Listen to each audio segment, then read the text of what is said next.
Hi everyone, I am Sharadhamani, Assistant Professor, Department of Commerce. Today we discussed about the topic process of risk identification. Okay, in risk identification is the process of identifying and defining potential risks that could impact the successful completion of a project, program, or any other endeavor. This is the first step in risk management. Okay, the purpose is systematic process of anticipating, assessing, and controlling potential harm to an organization. Okay, risk can come from various sources. Okay, first one including internal process, external events, human factors, technology, and natural disasters. Okay, by identifying risk is the project lifecycle organizing can take proactive steps to migrate or avoid these risks to and ensure the project success. Okay, the first one is risk identification is identifying and defining potential risk that could come impact the success of a project.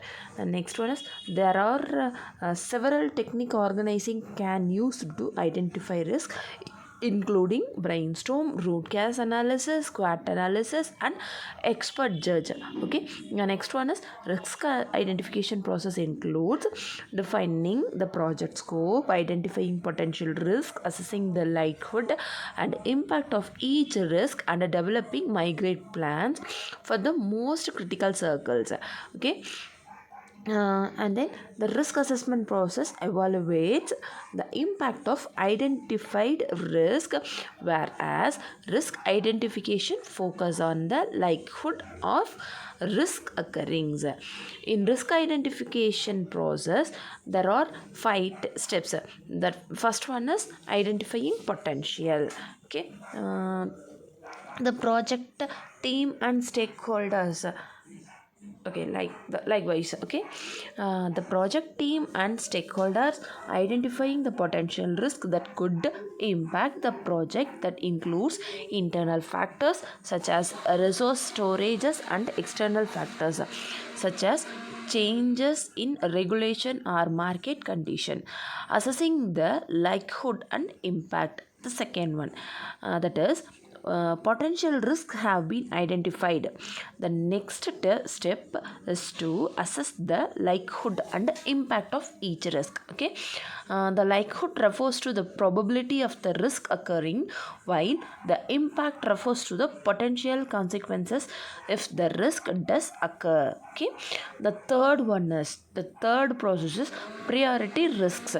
Based on the likelihood, the impact of each risk, the risk should be prioritized so that the most circle risk can be addressed first.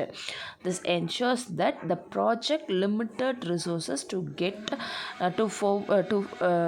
toward the most important risk. The fourth one is developing risk mitigation plans. For the most critical risk, the project team should develop risk mitigation plans to minimize the potential impact of the risks. Hence, this may include purchasing insurance, making changes to the project schedule, or developing contingency plans. Okay, the first point is continuous monitoring and updating. The risk management plan should be continuously monitored and updated as the project processing. Okay, new risks may emerge, and the likelihood and impact of an existing risk may change. So it is important to keep the risk management plan up to date. Okay, this ensures the project gets potential against the protection against the potential risks. Okay, um, and then in this risk management there are three techniques are followed, that is brainstorming and root cause analysis and SWOT analysis And fourth one is expert judge. Brainstorming means a group of stakeholders from different departments or disciplines identify the potential risk. It can be effective tool for generating creative and innovative ideas, and it can help to the forest collaboration and the teamwork among the project team members. Okay, and root case analysis, that is the approaches to identify the underlying causes of risk. It involves investigating the factors contributing to a particular risk event to identify the root cause and develop effective risk mitigation strategies. The third one is SWOT analysis. It represents the organization's strength, weakness, opportunities, and threats. Okay, and the last one is consulting with experts who have experience with similar projects or in relevant fields. For example, let's consider a constructions project.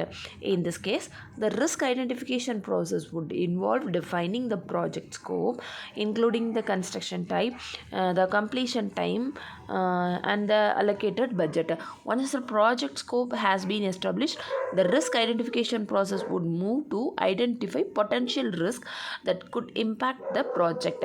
Some and okay, thank you for watching.